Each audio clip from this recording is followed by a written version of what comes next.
अस्सलाम वालेकुम। मैं हर्बलिस्ट एजाज सालिम। क्या हाल है? मैं आज आपके लिए एक नई वीडियो लेकर आया हूँ। ठीक है, आज हम एक जड़ी बूटी के बारे में बात करेंगे जिसका नाम है मूसली स्याह। अंग्रेज़ी में इसे ब्लैक मूसल भी कहते हैं।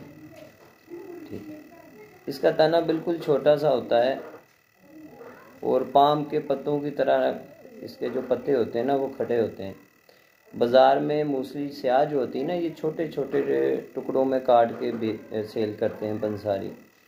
रंग इसका स्याह होता है, जायका फीका होता है और कदरे तलख होता है। मजाज गर्म दर्जा अव्वल में होता है और खुश्क दर्जा दोम में। ठीक है, मकदार खुराक इसकी 6 ग्राम होती है, यानी 6 ग्राम तक आप ले सकते हैं इसे। वैसे तो मरकबात में इस्तेमाल होता है, लेकिन जब हम किसी इनफरादी बूटी की बात करते हैं ना, जड़ी बूटी की, तो उसकी एक मकदार खुराक होती है जो कि अतिबा ने उसको तय किया होता है।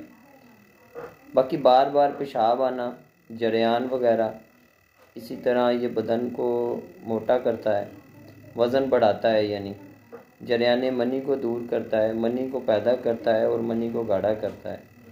ठीक है, और इसके अंदर किसी किस्म के यानी कोई सिमी असरात नहीं होते। हर किस्म के सिमी असरात हम कहते हैं कि जहरीले असरात, यानी कोई ऐसी नुकसानदेह चीज़ें इसके अंदर शामिल नहीं होती, आम पंसारी से मिल जाती हैं ये।